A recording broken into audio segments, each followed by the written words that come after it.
Good day, everybody. I hope everyone is doing well. Thank you for joining me live for Sip with Rev Melissa. I am Rev Melissa, and this is Sip.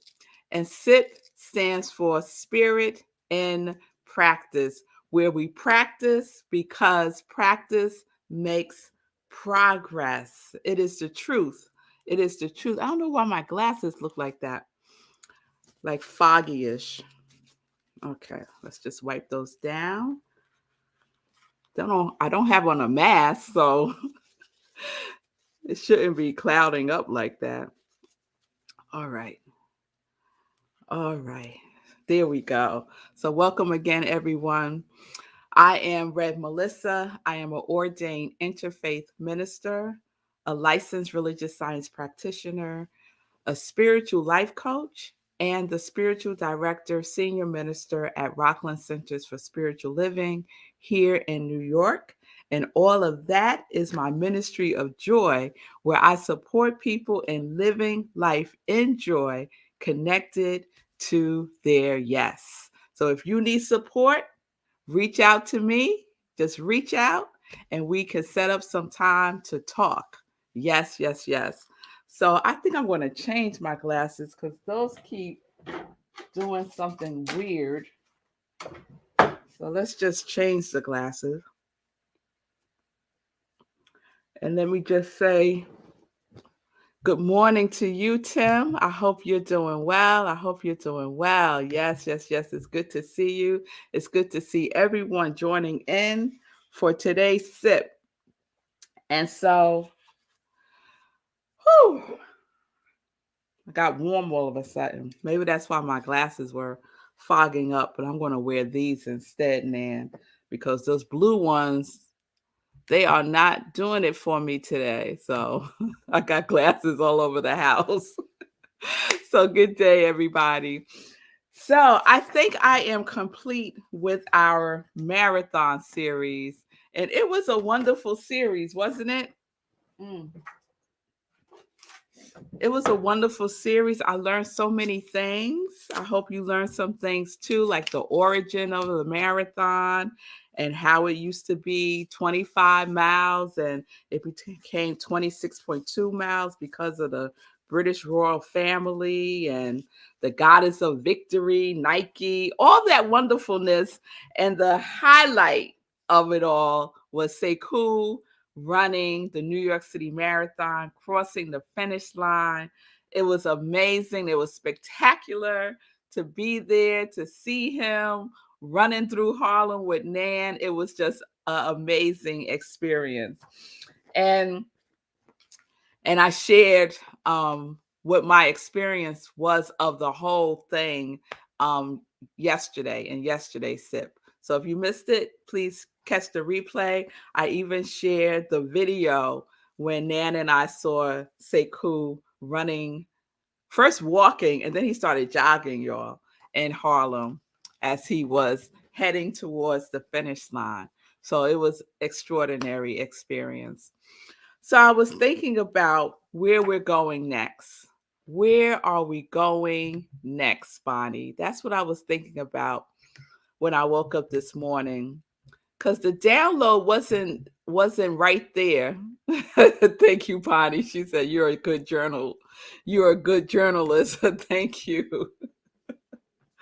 The download for the new series wasn't apparent to me when I first woke up this morning. And so, when that happens, I don't concern myself about it. I just keep going with my day and I do all the things that I do in the morning. I do my spiritual practice because usually something will spark as I go through my day in the morning.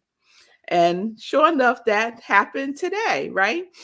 And I also woke up this morning, Simone, feeling a little scattered, like feeling like all over the place. Like there's just a lot going on. I'm taking my aunt to the doctor this afternoon.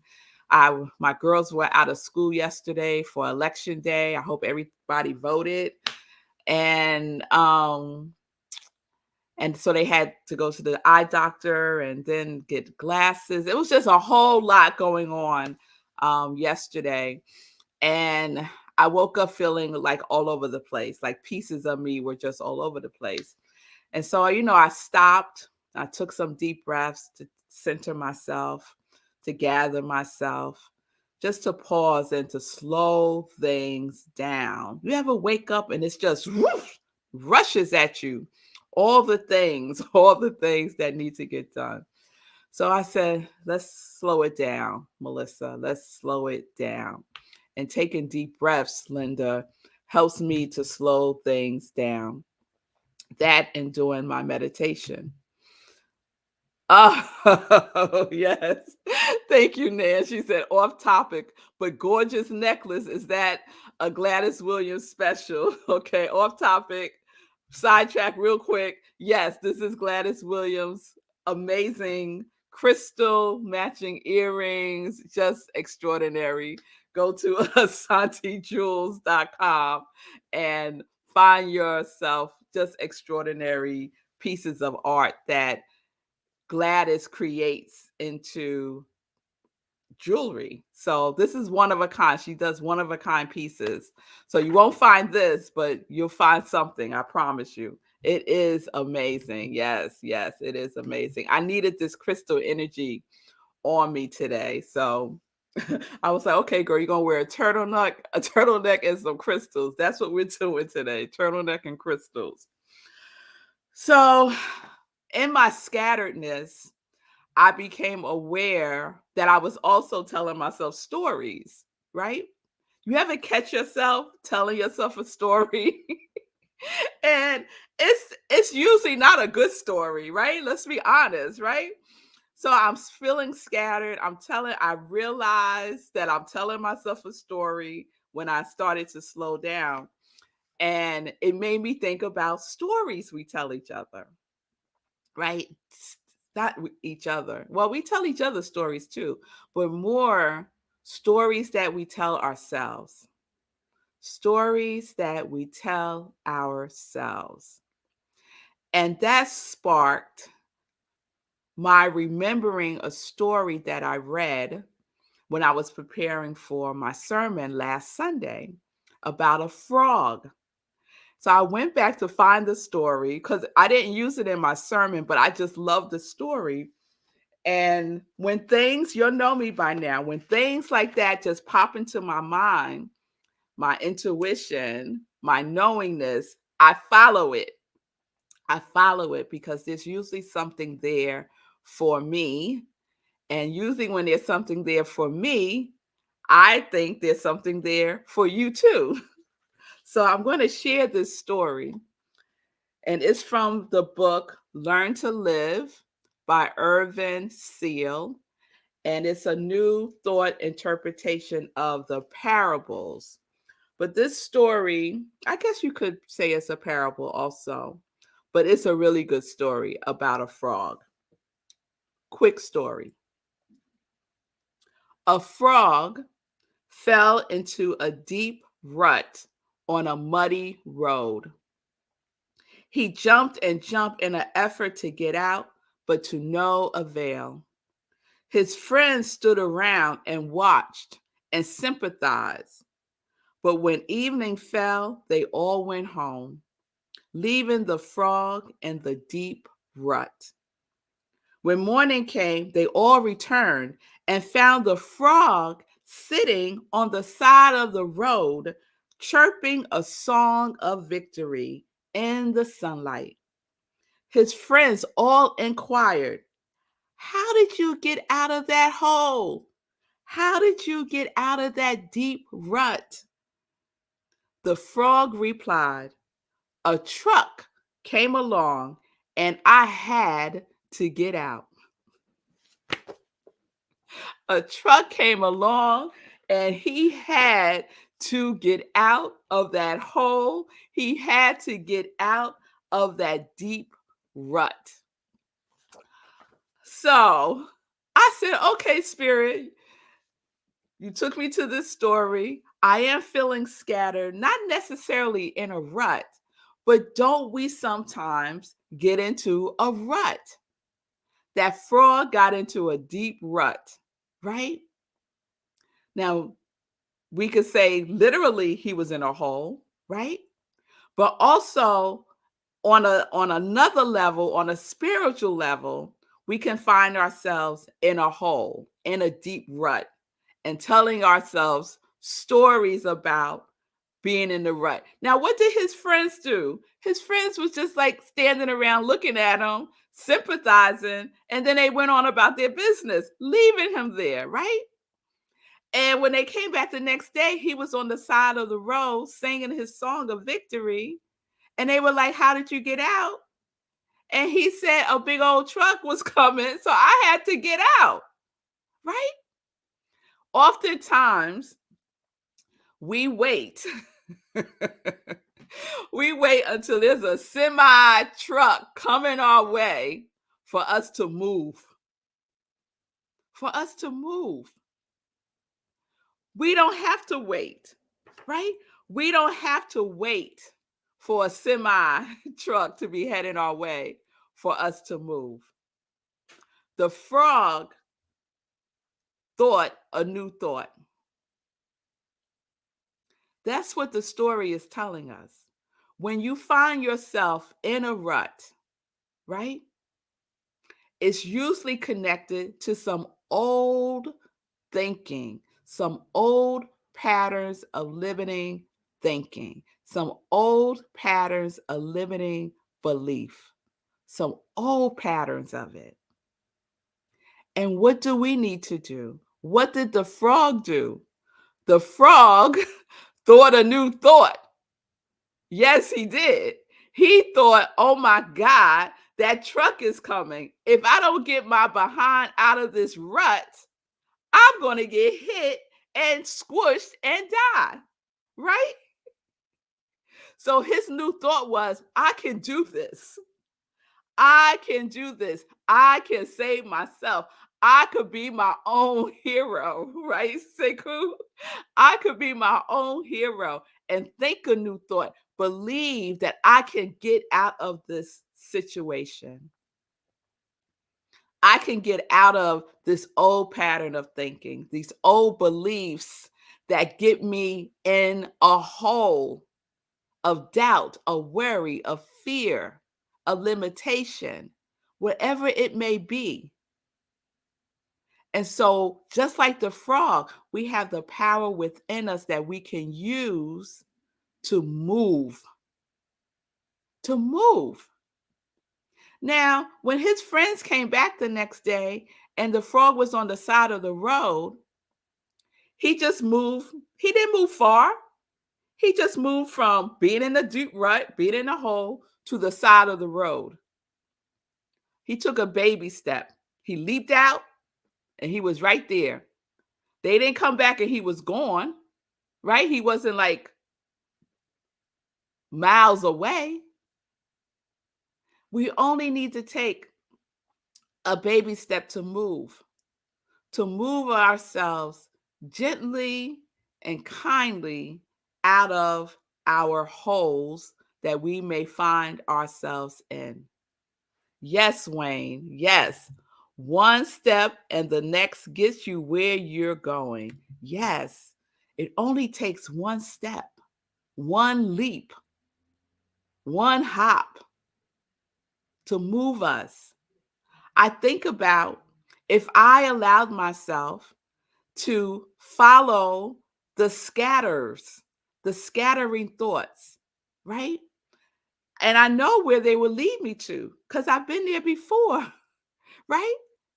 It's a place that we visit all the time if we allow ourselves to go there. The place of feeling overwhelmed, the place of feeling stressed out, the place of feeling like, oh my God, how am I going to do all of this? Right? But we could think a new thought. We could think a new thought. And that new thought can move us in the direction that we really want to go in. So, what story are you telling yourself today? Is it a story that's going to keep you in the deep rut? Are you going to wait until it gets so bad, like a semi truck is heading towards you before you move, before you shift? Or will you shift yourself? Will you minister to yourself? Will you coach yourself? Will you talk loving kindness to yourself so that you can move? Just that one step. Yes, Nan. And when you take a step, the view you see is then a little different, opening new possibilities. Yes, yes, yes, yes. Thank you for that, Nan. A shift in perspective. It's all we need. It's a little shift. And then follow that. Don't follow the rut. Don't go down the hole, right? Take a leap. Take a leap. So the next time you find yourself in a story, and finding yourself in a story requires awareness, self-awareness. It requires just taking a moment and checking in with myself, asking yourself out loud, wait a minute, what story am I in right now? Is this an old story? This is a repeat. I done saw this story already. Let me change the channel of my mind and create a new story where I am already victorious. Yes? Yes, Bonnie. Bonnie said, when you go through hell, don't stop. That's right. Don't stop. Keep going. All right, y'all. So that's where I am today. It might be a series of stories this week. And I loved how this frog story just leaped into my lap. All right, y'all. All right. So let's get into some joy news. I didn't share joy news yesterday. So I want to share some joy news today. Let's see. Today is Wednesday. And on Wednesday, we do a wonderful thing at Rockland Centers for Spiritual Living, where I am the spiritual director. On Wednesdays, we have our hour of power. And the second Wednesday of the month, we have the power of prayer. And we know that prayer works. And we do a specific type of prayer. We do affirmative prayer, spiritual mind treatment. We know that all prayers are answered. And we know that there is a revelation of revealing of the truth in prayer. And so that is the place that we pray from. So if you have something going on in your life and you want to release it to prayer, please join us tonight at 7 p.m. Eastern Time. Go to Rockland CSL, click on Events, Hour of Power, and you will be in the Zoom room with us tonight. Or you could just be in the vibration of prayer. You don't have to say anything. You could just show up and just be in the energy of prayer. Okay? All right. So I want to offer that. And then this weekend, Sunday, we have Living Life in Joy. And it is a wonderful, wonderful interview that I did with Fee King. Fee King is right there. And it really was one show that went an hour long, and I decided to make it into two parts. So the first part that I'm going to show is my interview with Fee King. And last Sunday was really the second part where Fee King and I shared our day 410 of Sekou's. So Sekou had the stroke on day 409 of him running consecutively, 409 days. And on day 410, he didn't run. And we were like, what happened? And so we shared what that was like for us. And I aired that last Sunday on Living Life in Joy. So if you missed it, please check out the replay. And this Sunday, I'm sharing my interview with Fee King, who is an amazing woman. She is a fitness guru. She's an actress. She's many things. So please check her out interviewing. Please check out the show of me interviewing her on this Sunday, 10:30 a.m. Eastern Time, right here on New Thought Media Network. All right. Then after that, we have Sunday in Praise at Rockland CSL. And we are in our home theme for November. We're following the Global CSL's theme for November. And so the theme is home. And my topic this Sunday is roots and wings. Roots and wings. So I love what Eugene Holden says about this. Eugene Holden does affirmations in the Science of Mind magazine. And he said this: the deeper we go, the higher we fly. The deeper we go, our roots are deep, y'all. The higher we fly. Those are our wings. So join me this Sunday for Roots and Wings, 11:30 a.m. Eastern Time. Go to rocklandcsl.org. Join us in service on Zoom, or you can watch the live stream on Facebook. And then, just as a save the date, the next Meditation with the Moon is December 7th at 8:30 p.m. I canceled Monday's Meditation with the Moon, as some of you know, because I was recovering from a real minor medical procedure, and I needed to just rest after having anesthesia. So I canceled Meditation with the Moon, but we got one more full moon before we welcome 2023, y'all. My goodness. December 7th, 8:30 p.m. Join me for Meditation with the Moon. So please put that in your calendars now so that you know. And I think that's it for today. So join me tomorrow. Let's see what story I will share with you tomorrow and the message that it has for each and every one of us. So I just thank you all so much for being with me today. I will see you all tomorrow, 10:30 a.m. Eastern Time, right here on New Thought Media Network. And a shout out to New Thought Media Network for opening this platform for such positivity, programming all day long. So please support New Thought Media Network by going to their website and making a donation if you feel so moved to do so. Hey, Tim, we got a big old yes, yes, yes there. I appreciate that. All right, everybody. I'll see you tomorrow. Have a wonderful day. Remember, check in. Check in with yourself and see what story are you telling yourself. And then if you need to shift, make that shift. One little baby step, one movement out of that rut, right? And if it's a good story, keep it going. Keep it going. So peace and blessings, everybody. Peace and justice. You are very welcome, Nan. Let's live life in joy. Yes, connected to our yes.